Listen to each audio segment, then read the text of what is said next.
Ex girlfriend का क्या मतलब होता है, ये आज की इस वीडियो में सीख लेते हैं। एक्स गर्लफ्रेंड का मतलब होता है फॉर्मर गर्लफ्रेंड, यानी कि किसी व्यक्ति की कोई पहले प्रेमिका रही है, अब प्रेमिका नहीं है, यानी कि अब ब्रेकअप हो चुका है, अब वो रिलेशनशिप नहीं है, तो उसको हम एक्स गर्लफ्रेंड कहते हैं, यानी कि पूर्व प्रेमिका। गर्लफ्रेंड का मतलब होता है कि किसी की प्रेमिका, और एक्स में ध्यान रखिएगा ये ई एक्स होता है एक्स की बजाय।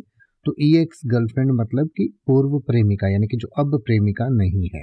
यानी कि ex girlfriend typically refers to a person who was previously in a romantic relationship with someone but is no longer their current girlfriend.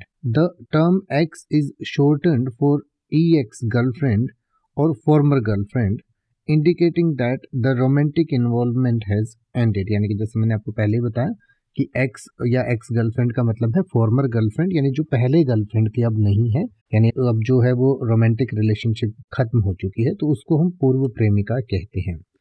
People use the term ex to describe someone they were once romantically involved with but are no longer in relationship with.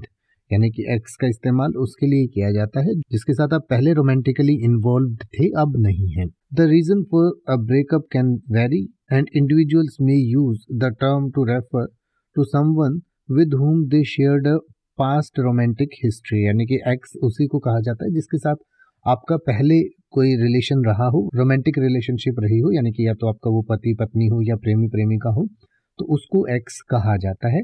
और e ex को short में simple ex भी लिखा जा सकता है कई बार। और it's important to note that the term can only apply to both casual dating relationships and more serious long term partnerships. यानी कि जैसे मैंने आपको पहले ही बताया कि चाहे आपकी शादी हो चुकी हो, चाहे आपका प्रेम संबंध रहा हो, चाहे छोटा हो चाहे बड़ा हो, यानी कि चाहे थोड़े समय के लिए आपका संबंध रहा हो या चाहे बड़े लंबे समय के लिए रहा हो, तो दोनों को के लिए ही एक्स या एक्स गर्लफ्रेंड का इस्तेमाल किया जा सकता है, या एक्स हस्बैंड या एक्स वाइफ का इस्तेमाल किया जा सकता है।